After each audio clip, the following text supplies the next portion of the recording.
Café Viena.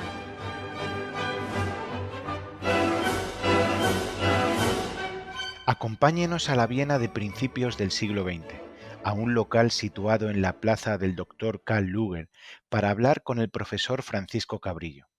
Nuestro invitado, orgulloso de su dedicación a la docencia, ha conocido de primera mano a figuras como Milton Friedman, Gary Becker, James Buchanan o Friedrich Hayek. No se lo pierdan. Primer acto. Introducción. Francisco Cabrillo, bienvenido a Café Viena. Muchas gracias. Es un placer tenerle en este programa por el que han pasado tan ilustres figuras del liberalismo. Queríamos empezar preguntándole por los primeros recuerdos que le vienen siendo niño de tipo intelectual o relacionado con las ideas o incluso con la economía, aunque no fuesen muy elaborados, pero ¿qué ideas es la primera que le viene a la cabeza? ¿Sobre qué reflexionó por primera vez? Yo desde pequeño tuve mucho interés por las humanidades. Yo era un buen estudiante y a mí en principio me interesaba mucho la historia, me interesaba mucho la literatura. Yo incluso llegué a plantearme en algún momento estudiar letras clásicas. Tuve una nota magnífica en el examen de acceso a la universidad en griego. O sea, yo estaba un poco en esa línea. Luego, lo que fui pensando es que esto me interesaba y me sigue interesando mucho, pero no como una actividad a la cual dedicar mi vida. Y entonces me fui orientando más ya hacia las ciencias sociales. Pero esto ya cuando estaba acabando el bachillerato, ya empezó a interesarme más cuestiones políticas, económicas, de una manera muy vaga y muy general. Y esa es la razón por la que, aunque como digo, tuve unas magníficas notas en humanidades, pues acabé matriculándome primero en la Facultad de Derecho y luego en la Facultad de Ciencias Económicas. Ah, ya. Y de esa, por no irnos ya más adelante, que habrá tiempo de comentarlo, ya su entrada en la universidad, pero por todavía quedarnos en esa infancia, ¿cuáles son los valores que recuerda que le inculcaron en su familia o sus padres? Fundamentalmente el valor del trabajo y de la cultura. Sobre todo mi padre. Mi padre era arquitecto, era un hombre muy trabajador y con un mérito enorme, porque mi padre con 40 y tantos años se quedó muy sordo y supo salir adelante llevando un estudio, y eso me sirvió a mí para muchas cosas, entre otras ser secretario de mi padre. Mi padre no podía hablar por teléfono y en aquella época era muy importante, con lo cual lo que hacía era necesitaba un hijo que le hiciera las conversaciones por teléfono. Eso lo hice yo muchas veces, ¿no? Ah, qué curioso, sí. Era un hombre muy trabajador, fue un arquitecto de éxito en su vida y un hombre que valoraba mucho la cultura. De hecho, mi padre siempre nos dejó muy claro que todo lo que fuera gastar dinero en libros, en clases de idiomas o en cosas de este tipo estaba muy justificado. Y además procuró que conociéramos un poco el mundo. Yo de niño he viajado mucho con mi padre por Francia, por Europa, por diversos países. Siempre tenía este interés de que España no era el centro del mundo y que había que conocer otros sitios y otros países que, sobre todo en aquella época, en los años final de los 50, años 60, considerábamos, y con razón, que estaban claramente por delante de nosotros y que teníamos muchas cosas que aprender de ellos. Claro. Y en esa etapa todavía, ¿hay algún acontecimiento histórico que le marcase particularmente su personalidad? Acontecimiento histórico, no lo creo. O político, o económico incluso. No, por una razón. Mi vida fue bastante tranquila. En mi casa, afortunadamente, nunca hubo problemas económicos de ningún tipo. y la política era algo que se veía muy, muy lejos, ¿no? Era la época en la cual, bueno, pues Franco estaba ahí, la gente hacía chistes de Franco. Nadie, estoy hablando ya de mediados de los 60, pues en el fondo nadie creía que aquello pudiera durar mucho más, pero bueno, era una cosa que estaba allí y no tuve yo en principio mayores inquietudes de ese tipo realmente hasta que entré en la universidad, que fue un cambio importante. Ah, claro. Y ahí, bueno, ahí lo podemos retomar con lo que nos comentaba anteriormente, que aunque estaba muy interesado en las humanidades, pero bueno, vio claro que su futuro debía ir más por el mundo de las ciencias sociales y da el paso de entrar en la carrera de Derecho y luego en Economía. ¿Cómo es entonces esa entrada en la universidad y qué serie de acontecimientos van sucediéndose? Bueno, a mí me tocó una época muy conflictiva en la universidad. Yo entro en la Facultad de Derecho el año 67, me hago primero y aquello pues me parece que es relativamente fácil. Y mi padre siempre animándome que yo podía hacer algo más. Y de hecho, entonces al año siguiente me matriculé en Económicas y hice las dos carreras simultáneamente. Yo había hecho el bachillerato de letras, yo había hecho latín y griego, con lo cual las matemáticas me las tuve que hacer por mi cuenta en una academia, ¿no? Yo estudié lo mismo que la física y la química me interesaron poco siempre, pero las matemáticas me han interesado y me siguen interesando mucho. Entonces, yo entré en esta facultad en unos años, como digo, enormemente conflictivos. Si no recuerdo mal, le digo que yo entré en el 67, cuando yo estaba en segundo de carrera, en el 68, hubo un estado de excepción, motivado en parte por los problemas universitarios. La universidad estaba cerrada mucho tiempo, hubo un año que estuvo abierta, no exagero, un total de 3 meses a trozos, ¿no? Entonces claro, yo ahí conocí mucha gente, leí mucho, estuve interesado en muchas cosas, pero lo que es la enseñanza tampoco me marcó demasiado. Yo mantengo la tesis, y creo que me di cuenta entonces, de que en España el derecho siempre se ha enseñado mal. Es decir, de hecho yo me orienté más a la economía cuando empecé a ver que los estudios de derecho me aburrían bastante. Y lo digo así claramente. Me aburrían bastante y solo mucho tiempo después entendí por qué. El problema no es que el derecho fuera aburrido. El problema es que el derecho se enseñaba mal. Luego ya, con mucha más experiencia en la vida, conociendo el sistema americano con cierta profundidad, me di cuenta de que los americanos, por ejemplo, estudian el derecho a partir de la existencia de un determinado problema y se estudia cómo la ley o los tribunales de justicia dan solución a ese problema. En España no, en España había una ley que no se sabía muy bien, que debía haber venido del cielo, del legislador, que había que estudiarse y había que aprendérsela. ¿Qué solucionaba aquello? ¿Qué planteaba la ley? Pues no se sabía ni interesaba mucho.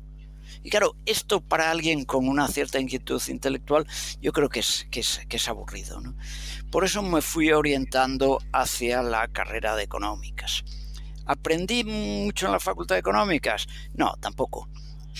Tampoco porque, primero, porque eran unos años con muchos problemas, y luego porque yo pronto me hice a la idea también de nuevo.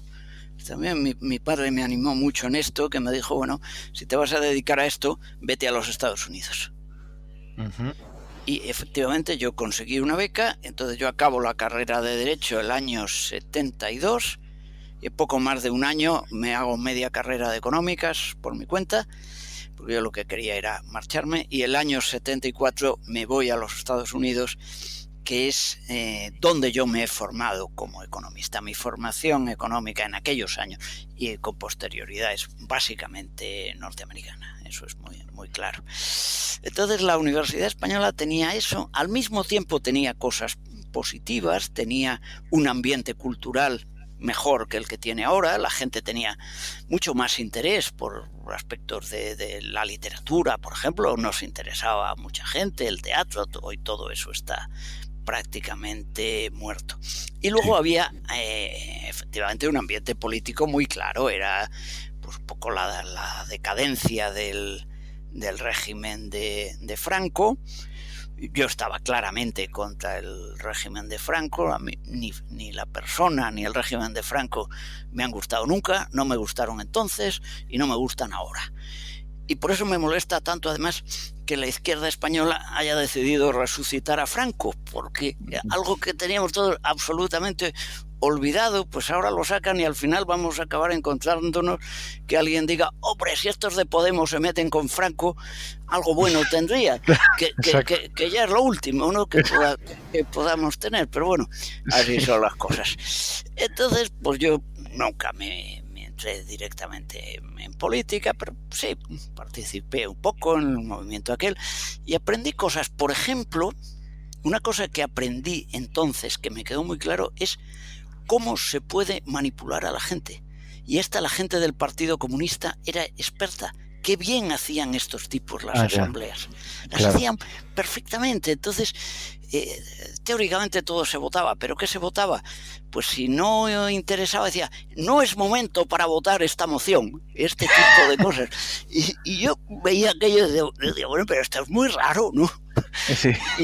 Y aprendí efectivamente, no había muchos, pero había algunas personas, algunos fueron luego personas bastante conocidas, que llevaban estas cosas y que lo hacían muy bien, que manipulaban exactamente cómo conseguir conclusiones. Muchos años después, estudiando un problema que me ha interesado mucho, que es la toma de decisiones colectivas, creo que aquello me sirvió bastante para entender aquello que decía Buchanan, de que muchas veces lo más importante es el procedimiento para llegar a una determinada solución política, más que la solución política en sí, ¿no?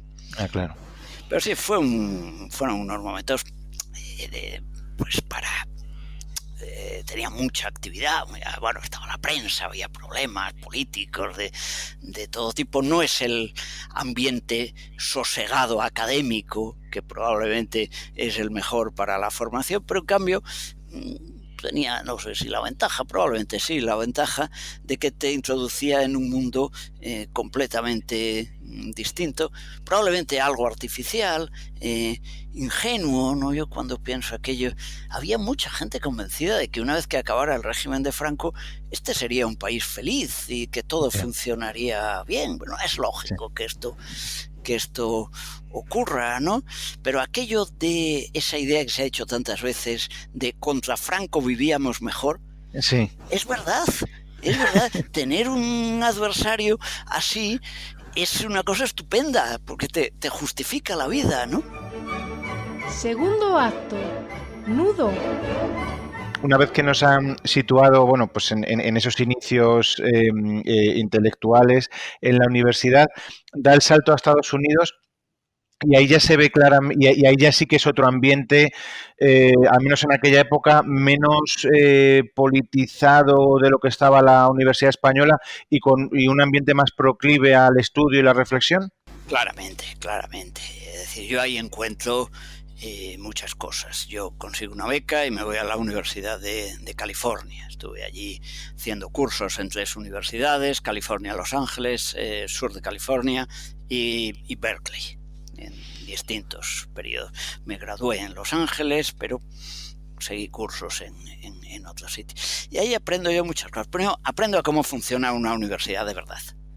Creo que para mí eso fue lo más importante, que no tenía nada que ver con la Universidad Española. Aprendo lo que son las bibliotecas, lo que son los profesores de verdad, lo que es la gente de alto nivel intelectual, cómo se discuten los problemas, etcétera, etcétera. Y un alto nivel de exigencia. Es decir, estos programas exigían muchísimo trabajo. Y eso es muy, muy positivo. Entonces, efectivamente, para mí yo no concibo mi vida ni lo que sería después sin aquellos 2 primeros años que pasé estudiando posgrado en California. Luego he hecho muchas otras cosas en Estados Unidos, pero creo que aquellos 2 años marcaron mi vida y para mí fueron decisivos. Ya. ¿Y cuál es la línea de investigación por la que primero opta o cuáles son los inicios investigadores allí en California? Vamos a ver, a mí me interesan al principio dos campos, que son la historia del pensamiento económico y la economía internacional, que son 2 campos que he mantenido su interés hasta este momento, aunque luego mi principal campo de investigación haya ido más bien por el análisis económico del derecho y las instituciones. Pero allí lo que hago es básicamente una formación sólida en teoría económica, sobre todo en microeconomía. Yo hoy sigo manteniendo la tesis de que todo economista profesional tiene que tener una formación sólida en microeconomía, si no, no hay nada detrás, todos son construcciones en el aire. Y entonces yo realmente estudio microeconomía y la microeconomía que estudié en aquella época me sigue sirviendo, cosa que no ocurre con la macroeconomía, ¿no? La macroeconomía cambió muchísimo. Pero yo tuve algún buen profesor de macroeconomía. Yo recuerdo sobre todo a un sueco que se llamaba Axel Leijonhufvud, que para mí tuvo influjo en varios sentidos. Primero, era un tipo brillante, muy interesante. Me hizo leer a Keynes. Yo había pasado por una facultad de económicas donde todo el mundo era keynesiano, pero no sé si habían leído a Keynes, la verdad. Yo leí a Keynes a fondo, y no solamente a Keynes, sino todo lo que era el ambiente de la teoría económica de la época. Este hombre, como sueco, se conocía muy bien la obra de Wicksell, había sido muy influido por Hicks, es decir, me dio una formación importante. Es verdad que el enfoque macro de Leijonhufvud hoy no existe, poca gente sabe lo que es, ¿no? Todos aquellos temas del desequilibrio y tal, hoy no tienen ninguna relevancia. Pero esa formación fue importante. Y luego a Leijonhufvud le debo otra cosa. Aunque él era profesor de macroeconomía, estando yo allí, montó un seminario sobre el último libro de Hayek. Yo nunca había leído a Hayek. Hayek publica el año, si no recuerdo mal, 73, creo que es el 73-74, el primer tomo de Derecho, Legislación y Libertad. Uh-huh. Entonces Leijonhufvud, esto es muy típico de las universidades americanas, uno tiene sus cursos, pero si quiere hacer otra cosa, pues la hace. Y Leijonhufvud monta un curso sobre Derecho, Legislación y Libertad, un cursillo. Y yo me apunto, y es la primera vez que yo me encuentro con la obra de Hayek, que luego influiría mucho en mi vida. Pero mi primera lectura, curiosamente, fue en los Estados Unidos con un profesor de macroeconomía que lo que realmente se sabía era Keynes. Ya. Sí, una curiosidad, sí, desde luego. Y ahora que pone sobre la mesa esta cuestión, aunque se lo iba a comentar más adelante, pero aprovecho ahora, realmente, ¿cuál es su primera aproximación a las ideas de la libertad? ¿Es esta lectura de Hayek o ya usted se consideraba de alguna manera liberal o precisamente por haber estado en una universidad como la española, en la Facultad de Economía, tan keynesiana, era complicado ser liberal en esas circunstancias? Bueno, era complicado ser liberal en economía y en derecho. Que esto muchas veces la gente no le ha dado la importancia. Yo luego lo he estudiado muy a fondo. La visión del mundo económico que se ha transmitido en las facultades de derecho ha sido una visión muy poco liberal. Claro. Y podría haber estudiado el tema y podría citar muchas cosas de juristas muy ilustres que fueron profesores míos y tal. Es una visión profundamente liberal. El planteamiento liberal en el mundo jurídico sería el planteamiento del Código Civil, basado en el principio de la libertad de contrato.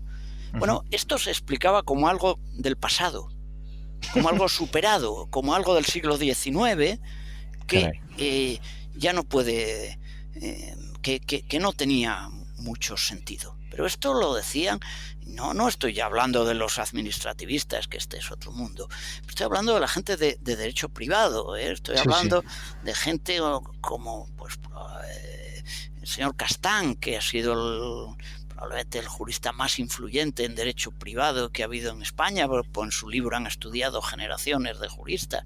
Lo decía don Federico de Castro, probablemente el mejor jurista español del siglo XX. Son unas posturas profundamente antiliberales y contrarias al principio de libertad de contrato y la idea de que el Estado tiene que estar encima.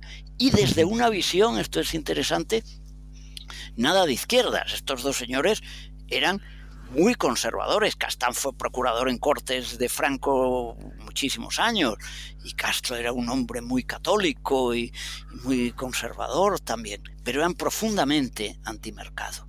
Por lo tanto, el pensamiento antimercado no podemos atribuirlo solamente a la izquierda, en absoluto. La derecha en España ha sido muy antimercado. Y en económicas lo que había era una visión pues básicamente keynesiana, ¿no? Yo di un seminario antes de irme a Estados Unidos, cuando acabo la carrera. Yo conocí a dos profesores liberales. Uno que me influyó mucho, que fue un poco mi maestro en la cátedra, que fue Lucas Beltrán. Lucas Beltrán, cuando yo estaba acabando ya la carrera, o la había acabado, no me acuerdo, se incorpora como catedrático a la Universidad de Madrid, a la Complutense. Y aquel primer año, como ya no llega a dar clase, pues da un seminario de historia del pensamiento económico en la Facultad de Derecho, al que asistimos media docena de personas. Y ese fue para mí un contacto fundamental, y ese seminario marcó mucho mi vocación hacia el estudio de las ideas económicas. Y Lucas Beltrán era un hombre profundamente liberal, amigo personal de Hayek. Gracias a él yo conocí a Hayek personalmente y lo traté un poco. Y tuve ahí ese primer encuentro. Luego hubo otro economista liberal, pero este era un hombre muy mayor, ya jubilado, que era don Luis Olariaga. Olariaga, para que se haga idea un poco de la época, Olariaga era un señor que había sacado la cátedra allá por 1918, más o menos. Entonces, en aquella época era un señor que sabía de teoría monetaria, un hombre que había vivido en Londres muchos años, y este, ya jubilado, daba un curso de política monetaria internacional o algo así, que era muy interesante porque era su historia. Yo siempre recuerdo que un día le pregunté a Olariaga por los ajustes monetarios que había habido después de la Primera Guerra Mundial, es decir, cuando desaparece el patrón oro, ¿no? Es decir, ¿qué pasa cuando una institución clave como esa se viene abajo? ¿Qué hay que esperar? Y todavía me acuerdo de la respuesta de Olariaga. Le pregunté por la conferencia de Génova en la que se había intentado rehacer el sistema monetario. Como decía, Génova debió ser hacia 1920, 20 y pocos. Y Olariaga me contestó, dice, mire, eso se lo puedo explicar muy bien porque el representante español en la conferencia de Génova era yo. ¡Ah, qué bueno! Entonces, bueno, pues ese tipo de cosas. Sí. Y luego Olariaga me dio la primera beca de mi vida, el primer dinero que he ganado en mi vida, se lo debo a don Luis Olariaga, porque un día me dijo él estaba poco allí, todavía le conservaban un despacho en el Consejo Superior Bancario y había una fundación con su nombre, y un día me dijo, mire, como veo que a usted esto le interesa mucho, nosotros damos becas. ¿Quiere usted una beca para estudiar esto que usted quiere de la evolución del sistema monetario y tal? Yo le dije, hombre, pues encantado. Y efectivamente les hice un trabajo y ese fue mi primera cosa. Con lo cual yo traté, como digo, muy al final y de manera marginal a dos economistas liberales que eran Lucas Beltrán y Olariaga. Pero realmente con ninguno de ellos estudié al menos al principio, teoría económica, ¿no? Como digo, Lucas Beltrán me abrió el campo de la historia del pensamiento económico y Olariaga un poco de la práctica de la política monetaria. Claro, entonces, bueno, con esta influencia viaja a Estados Unidos y aunque quizá no se pueda considerar ya que un ferviente defensor del liberalismo, pero al menos sí llega con ciertos rudimentos, ¿no? Sí. De la doctrina liberal. Sí, en Estados Unidos en aquella época había bastante debate y bastante polémica, es decir, yo voy a Estados Unidos en el año 74, el keynesianismo había empezado a entrar en crisis, pero estaba vivo, estaba muy vivo. Entonces uno podía encontrarse en universidades con macroeconomistas muy keynesianos y muy anti-keynesianos, ¿no? Era un mundo de debate y yo asistí a clases con profesores de los dos tipos. Lo que sí hago ahí es empezar, y esto lo he comentado muchas veces, es decir, yo llego a Estados Unidos keynesiano, es decir, porque lo que se estudiaba era, la Facultad de Económicas era keynesiano, y la única crítica que yo había oído a esto era a Olariaga, como era un hombre muy mayor. Olariaga me contó que él nunca había sido keynesiano. Y decía además, como en la Facultad de Económicas es a la que usted va, se creen que la teoría económica la inventó Keynes, pasan estas cosas. Eso me lo dijo don Luis Olariaga un día, ¿no? Con lo cual, bueno, yo iba ahí con mis dudas, viví las dos cosas, pero luego es verdad que, como muchos economistas de mi generación, yo tuve un proceso de ir abandonando el pensamiento keynesiano. Y la obra de Keynes, como digo, creo que la estudié a fondo y la conozco, y aún tengo mi teoría general anotada y con muchas de aquellas cosas, pero cada vez fui creyéndome menos aquello hasta que posteriormente lo abandoné completamente. Y es en esa época cuando también en esos debates empieza a conocer la obra y las aportaciones de un economista que obviamente le marcó, como ha comentado en muchas ocasiones, le marcó su vida, como fue Milton Friedman. Sí, efectivamente. En la Universidad de California había ya digo que había los dos enfoques, pero había un catedrático muy curioso que era un discípulo de Friedman, que a este, cuando le hacían una pregunta, en vez de contestar él, a veces pensaba y decía, ¿qué diría Friedman ante esta cuestión? Y entonces, efectivamente, yo conocía ahí al Friedman monetarista, pero también al Friedman microeconomista, que esto la gente lo conoce menos, pero Friedman tiene un excelente manual de microeconomía para estudiantes graduados, que es muy interesante y que yo tengo todavía aquí en mi biblioteca mi ejemplar de que era uno de los libros de referencia que teníamos allí. Pero efectivamente el conocimiento de Friedman es importante. Yo sabía quién era Friedman, lógicamente, pero en la Facultad de Económicas entonces Friedman se le miraba sorprendentemente como por encima del hombro, ¿no?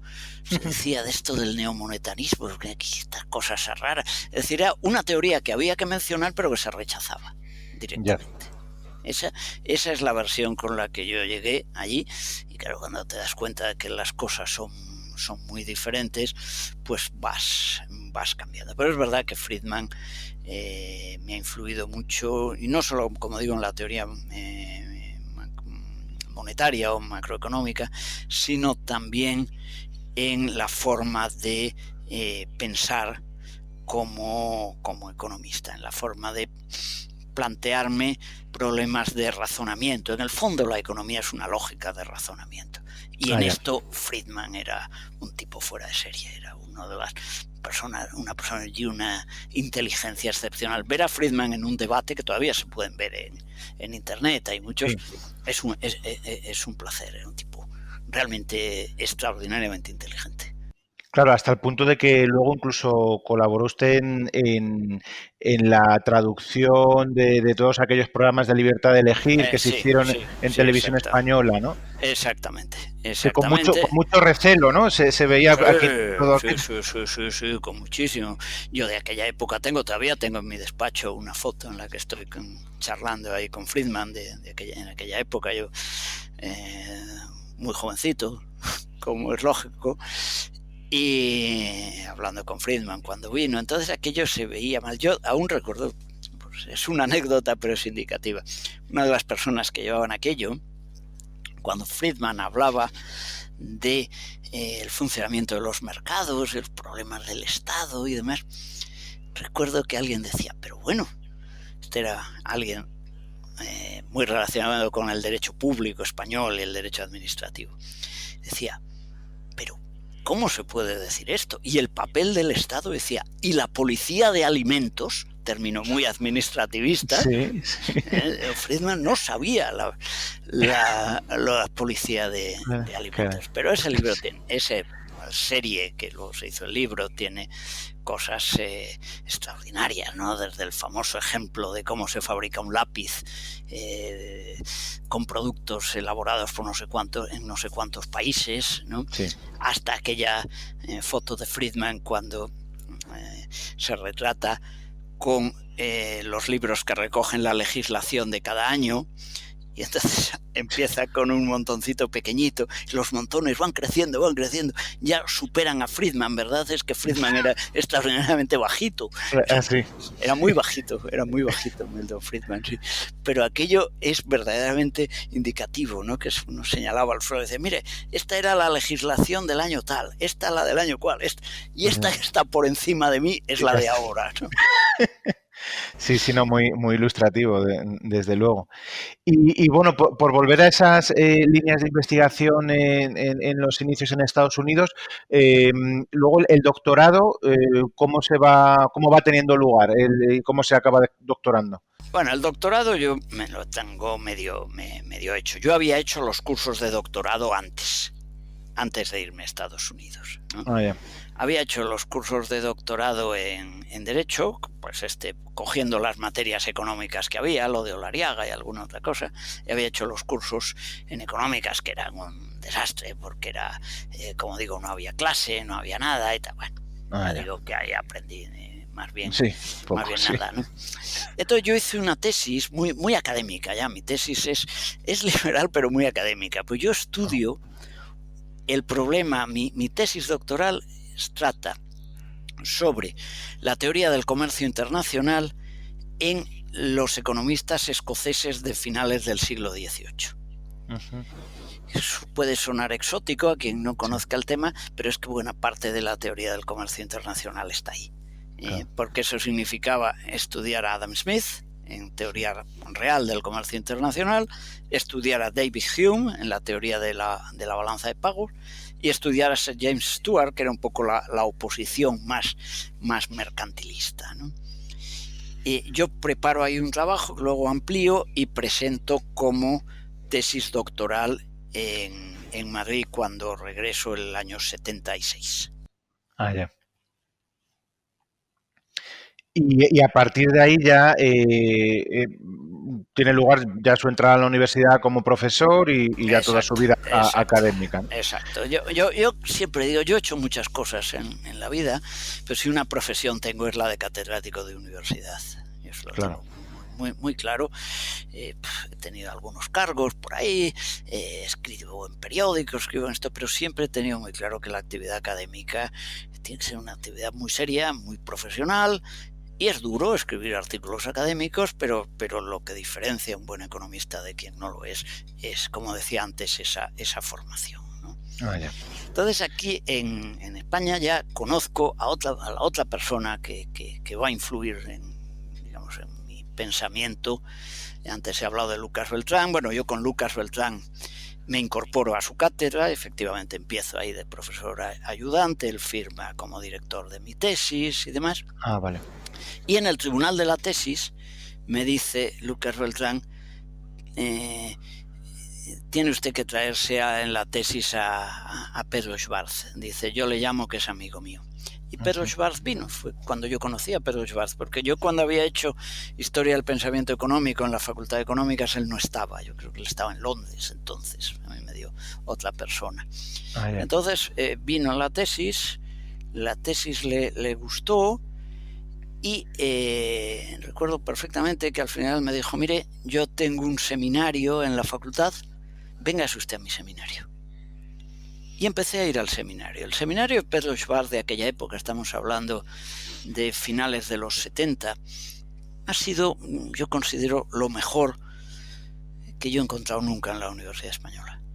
Era un seminario muy interesante, no solo por lo que se hacía, la gente que iba por allí, sino por los colegas, los amigos. Yo he hecho ahí amigos de toda la vida, muchos pues de los cuales aquel seminario pues te conocerá, pues allí estaba... Bueno, el propio Carlos Rodríguez Brown, me imagino, ¿no? Carlos Rodríguez Brown estaba allí, estaba Jesús González, estaba Victoriano Martín, en fin, gente con la que pues he tenido una relación y una amistad de toda la vida. Pero aparte de eso, yo aprendí mucho con Pedro Schwartz. Pedro Schwartz siempre, ya en aquella época, por ejemplo, lo mismo que digo que Hayek lo aprendí a leer primero en Estados Unidos y luego con Lucas Beltrán, que como digo era amigo personal de Hayek. Pedro Schwartz insistía mucho en la lectura de Popper.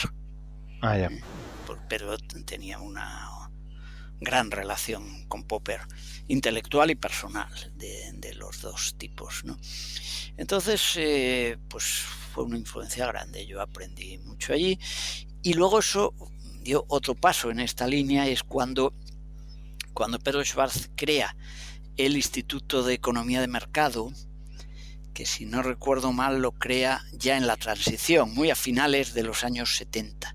Un poco con la idea, bueno, el régimen de Franco ya ha caído, pero el pensamiento dominante es un pensamiento claramente socialdemócrata, ¿no? Bueno, vamos a plantear una alternativa, y esa alternativa, lo que después se llamaría un think tank liberal, el primero yo creo que es el Instituto de Economía de Mercado de Pedro Schwartz, que además me encarga un libro, mi primer libro del año 79, es un libro por encargo de Pedro Schwartz, estudiando el control de cambios. Hoy esto del control de cambios suena como algo raro, histórico, pero entonces existía. Entonces uno tenía que pedir permisos para comprar divisas, estaba prohibido tener una cuenta corriente en el extranjero y cosas de este tipo, ¿no? Y no era España el único país, pero el control de cambios en España era enorme, era terrible, y cuando publicamos aquello hubo gente... bueno, yo se ha dicho muchas veces, no, es que si usted quita el control de cambio, en España no quedará dinero porque todo el mundo se lo llevará fuera.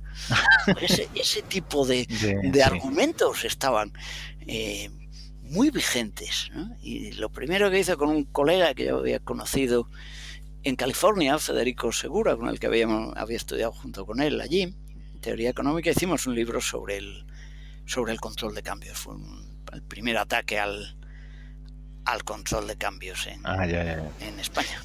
Y al seminario ese, ya con el bagaje que ya ha ido adquiriendo los años anteriores, ya claramente entra usted ya como partidario del liberalismo y de este tipo de ideas, ¿no? Yo ya era liberal entonces, es decir, yo vuelvo liberal de Estados Unidos.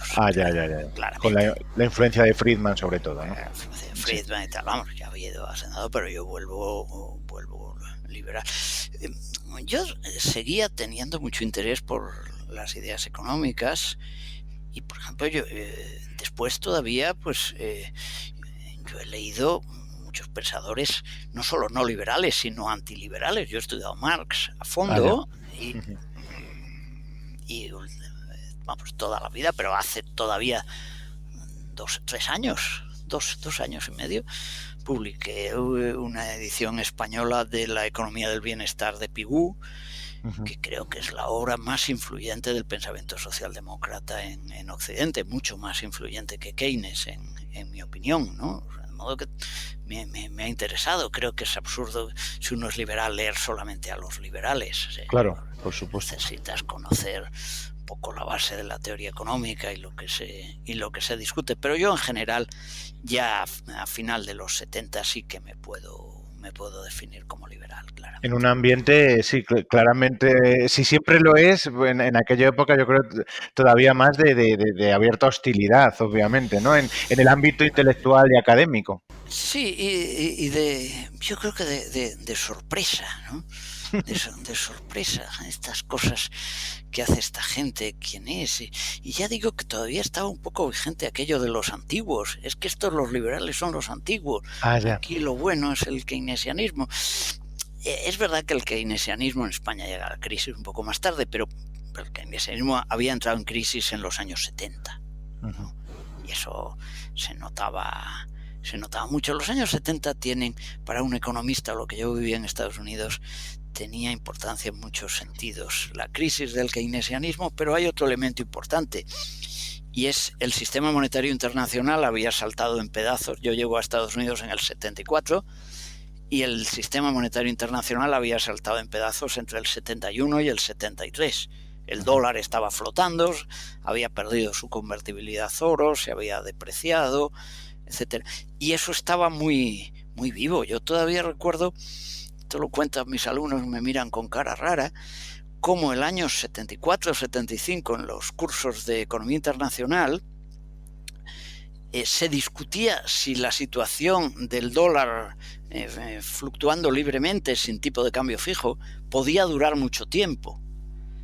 Y había gente que mantenía que no, que aquello era una cosa inestable, que se fijaría otro tipo. Bueno, pues llevamos desde el 73 o del 71 fue la flotación, hasta ahora, pues que llevamos 48 años de flotación. Sí. No se ha hundido el mundo, parece.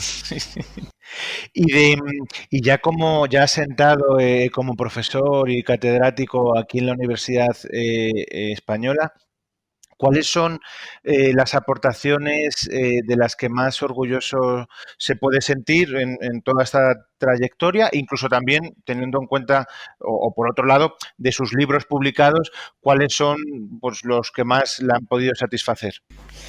Bueno, aquí yo voy cambiando un poco, como dije antes. Mi principal aportación al pensamiento económico claramente ha sido en el campo de la economía institucional y el análisis económico del derecho.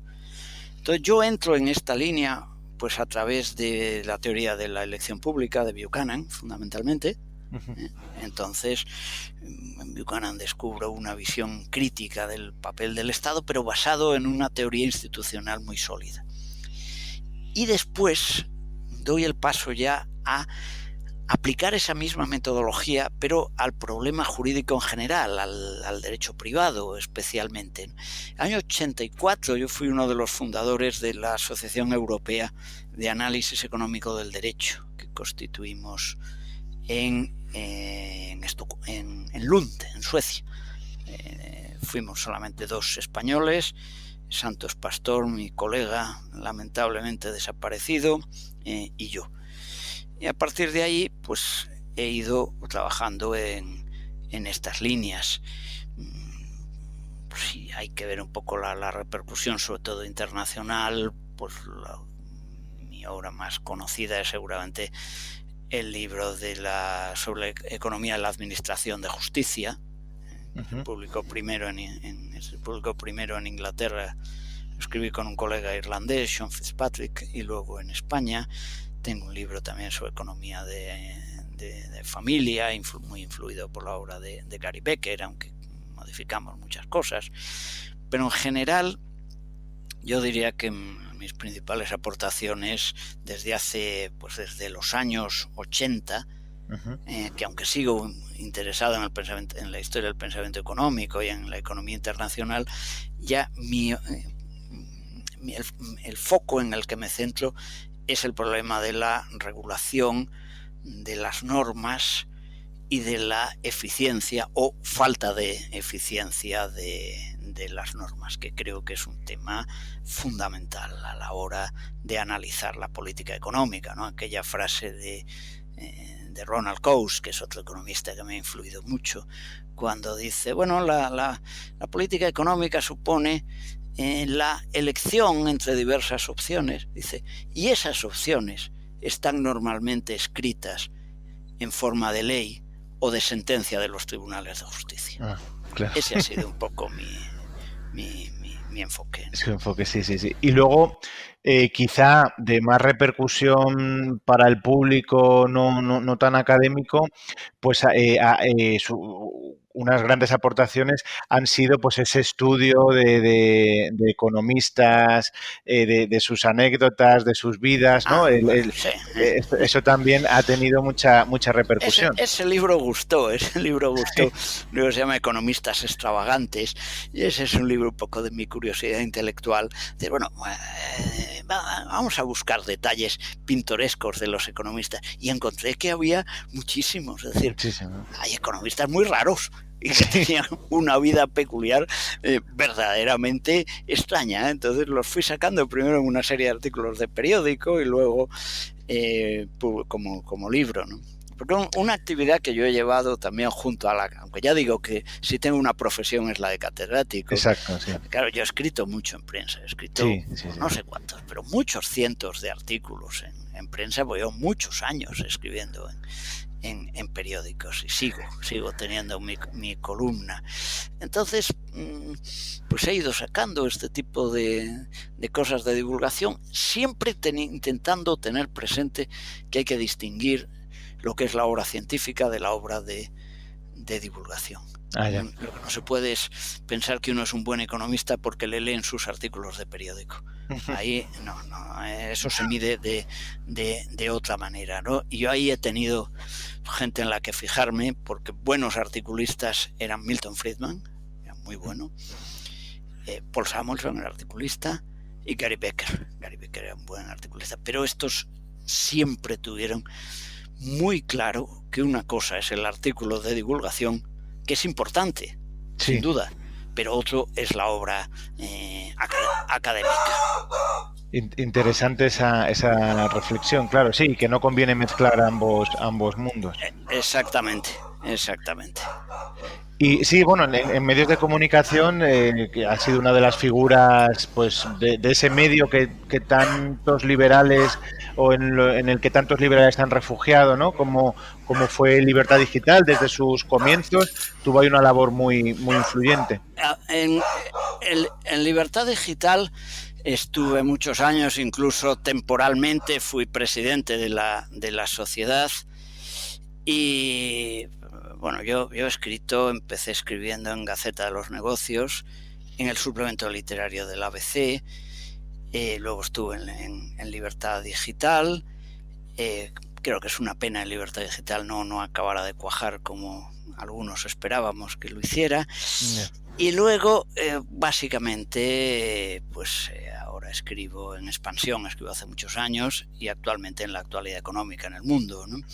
Pero de una forma o de otra, llevo muchísimos años escribiendo en prensa. Creo que tengo cierta facilidad para escribir y contar las cosas. Creo que esto está relacionado, escribir en prensa está relacionado con dar clase de introducción a la economía. Yo ya no doy clase de introducción a la economía, pero la he dado muchos años. Ya. Lo he dado muchos años, y eso te obliga a una disciplina importante, y hay que explicar las cosas para que la gente las entienda. Entonces, creo que es una disciplina mental importante. Esto también me lo contó un catedrático americano que me dijo, mire, yo de vez en cuando vuelvo a dar un curso de introducción a la economía para alumnos recién salidos del bachillerato. Dice, porque me obliga a poner las ideas muy claras y a dar una visión completa del sistema económico, que cuando uno se centra en un determinado tema no es capaz de hacer, ¿no? Claro, eso es interesante, sí. Muy focalizado en tu punto. Claro, sí, con no pocos de los personajes que han pasado por este programa hemos comentado que precisamente parece que hay como un aura de mayor prestigio cuanto más oscuro se sea. Parece que eso es una tentación en la que caen muchos académicos y que precisamente justo los liberales huyen de eso, y a los liberales sí que se les entiende normalmente.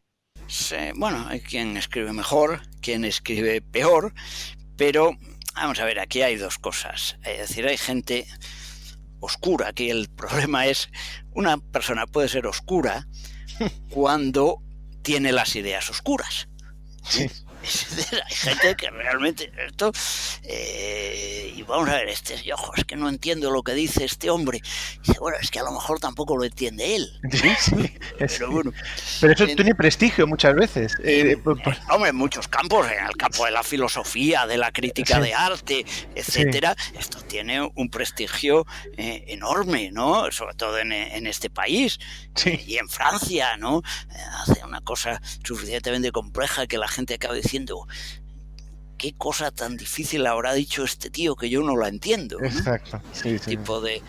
Ese tipo de cuestiones. Y en economía hay otra cuestión, y es el problema de presentar la teoría de forma matemática.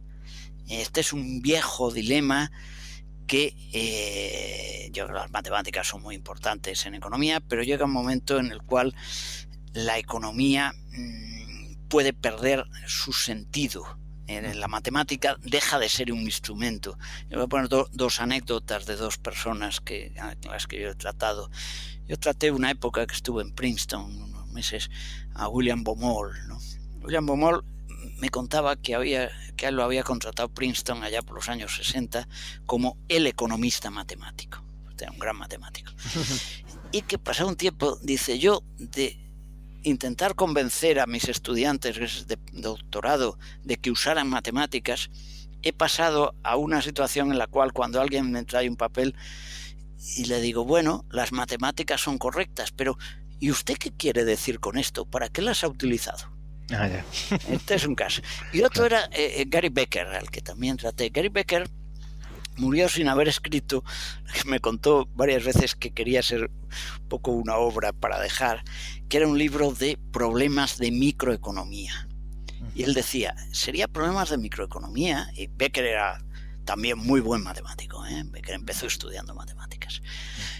Dice, pero quiero hacer un libro de problemas de microeconomía. Dice, pero no de matemáticas que citen tres cuestiones económicas. No. Un libro de problemas que donde el problema fundamental sea un problema económico. Claro.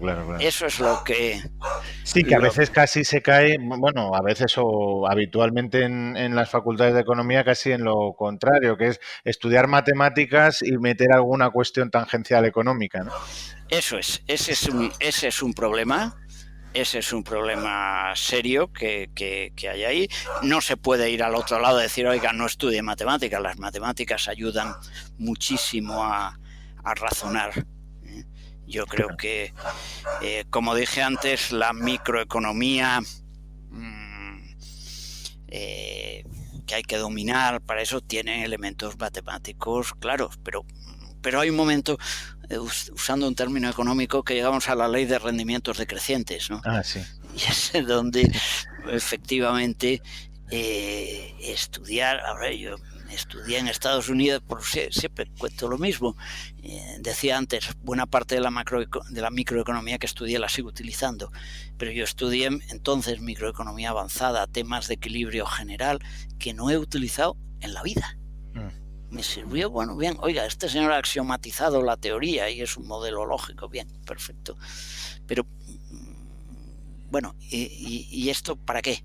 Sí. Entonces, hay ese problema. Creo que no se puede caer en ninguno de los dos extremos, ¿no? Y más allá de esta cuestión, con el paso de los años,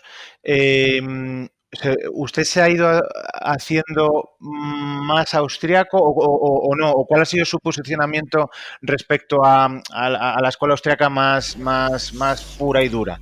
Bueno, vamos a ver, es que depende un poco también de lo que llamemos de lo que llamemos escuela austriaca, ¿no? A mí me ha influido mucho Hayek. Yo a Hayek después lo he leído mucho.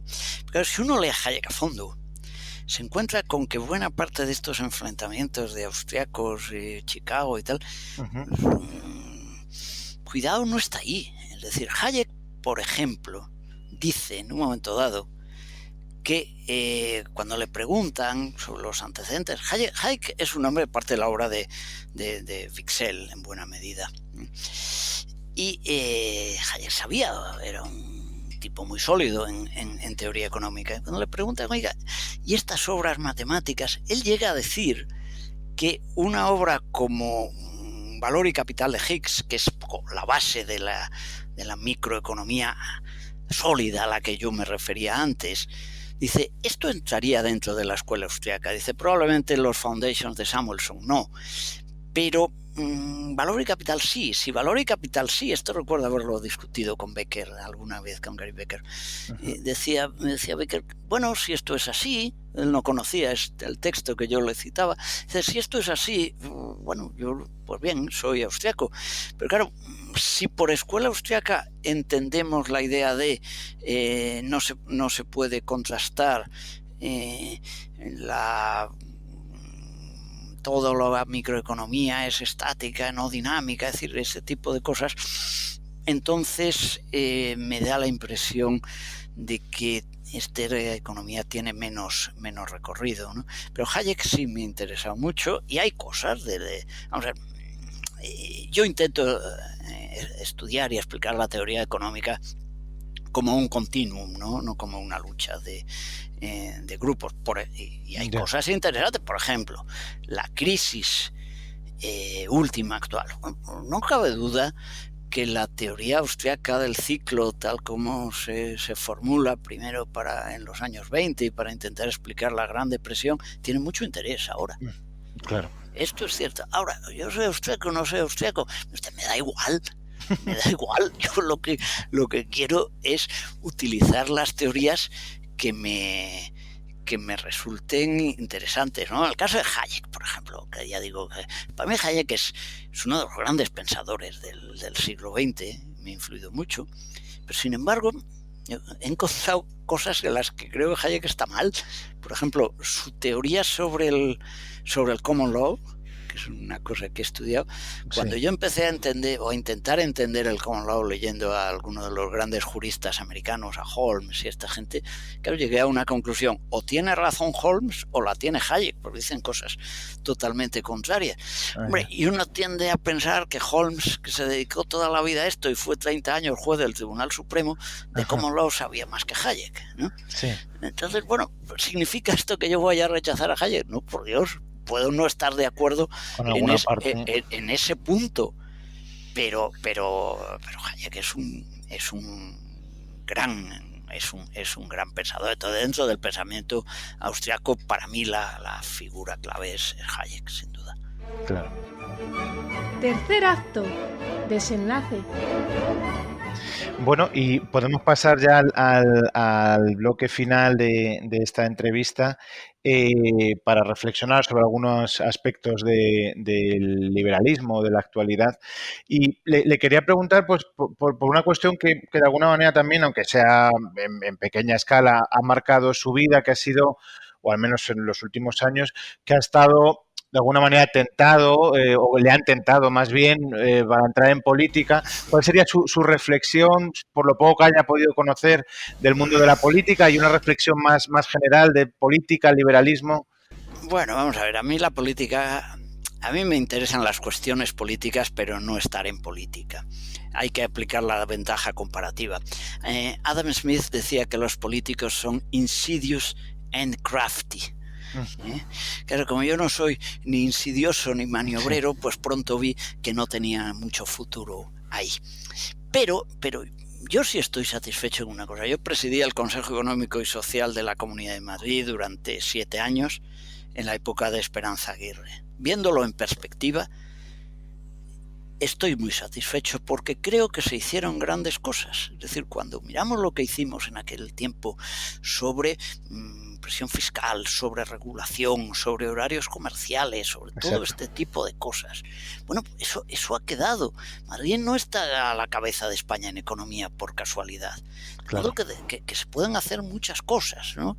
Yo estuve allí en este cargo durante 7 años, era en principio un tema consultivo, más bien, y fue cómodo, primero porque contaba con el apoyo total de la presidenta de la comunidad, si no, naturalmente me habría ido, y segundo, porque yo siempre dejé muy claro que no tenía ninguna ambición política. Y eso es fundamental en esta vida, porque como tengas ambición política, van a por ti. Entonces, yo como no tenía ningún interés, pues yo nunca, cuando estuve en el consejo, nunca dejé de dar clase.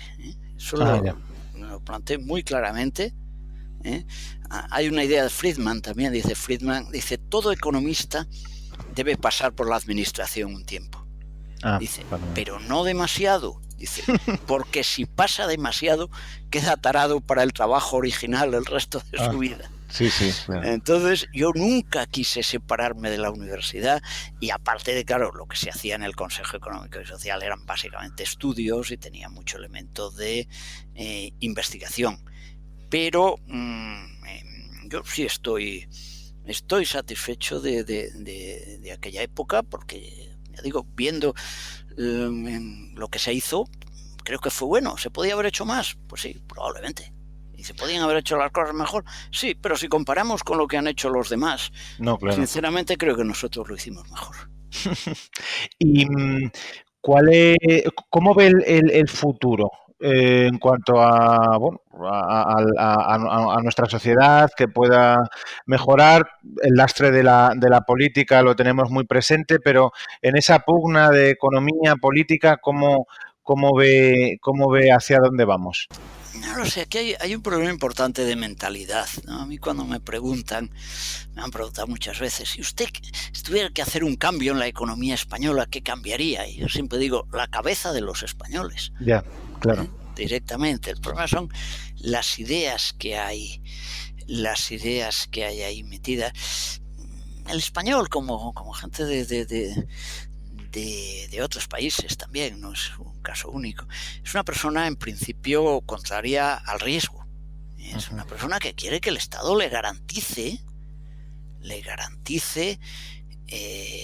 su seguridad, su puesto de trabajo, le garantice su vivienda, etcétera, etcétera, ¿no? Y contra esto es difícil luchar, sobre todo después de una crisis. Después de una crisis hay siempre una reacción en favor de la intervención estatal. Lo hemos visto, sí. Por poner un ejemplo de legislación, la legislación norteamericana sobre mercados financieros, cuando entra la crisis, pues se había derogado la ley de Roosevelt, la ley Glass-Steagall, que había estado en vigor parcialmente hasta Clinton, pero entra la crisis, ¿qué hay que hacer? Regular más, Obama juega a ser Roosevelt de alguna manera. Exacto. Y se publica Dodd-Frank. Es una ley enormemente compleja y difícil de aplicar. En otros casos, pues todavía estamos viendo, hay un punto que yo temí muchísimo, y es el de la reacción en comercio internacional. Como digo, y este era un tema que conocía bien. Claro, y uno de los problemas de los años 30 fue el hundimiento del comercio internacional. Las políticas proteccionistas que empezaron los norteamericanos, luego siguió medio mundo, causaron mucho daño, ¿no? Y dificultaron la recuperación, etcétera. Mi gran problema era, después de la crisis del 2008, que esto fuera a suceder. Y para mi sorpresa, inicialmente no sucedió. Es verdad que no se avanzó en los acuerdos de Doha, es decir, las negociaciones de la Organización Mundial de Comercio quedaron paralizadas prácticamente, sí. Pero no se retrocedió, al menos hasta entonces.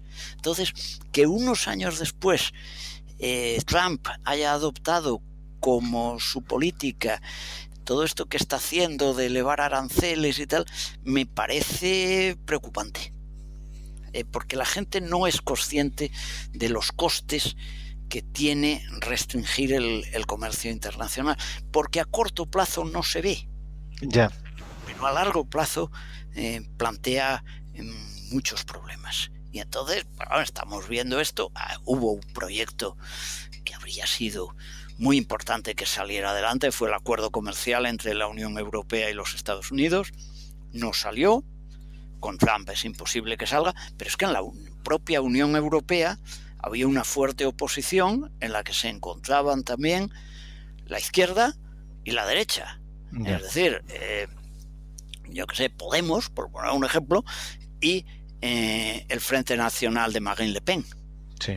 cuyos programas económicos, por cierto, no son tan diferentes. Exacto. Esta es otra cuestión. Sí. Pero había una oposición fuerte, ¿no?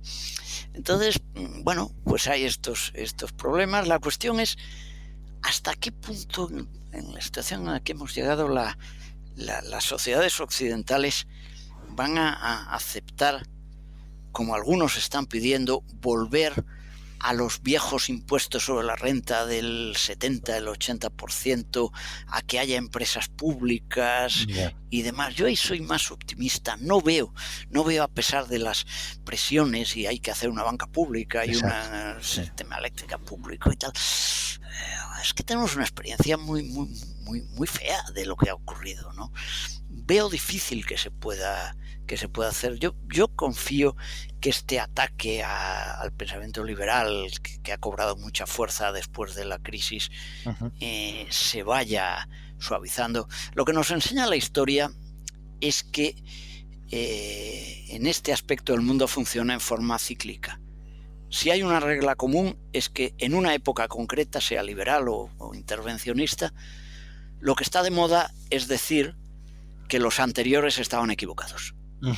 Esto siempre ocurre. Es decir, estoy hablando de lo que yo estudié en los años 60, 70. Bueno, lo bueno, lo moderno era ser keynesiano, regulador, intervencionista. Lo otro eran unos anticuados. Claro. Llega el Tratado de Maastricht, llega todo esto, donde se vuelve a modelos anteriores a, yo diría, no solo a Keynes, sino a la Primera Guerra Mundial. Aquí, ¿qué se dice? Bueno, es que los keynesianos están totalmente anticuados, vamos a volver aquí a lo bueno. Llega la crisis. Por Dios, ¿cómo se abandonó la política keynesiana? Si esta política liberal es anticuada, tenemos que volver a...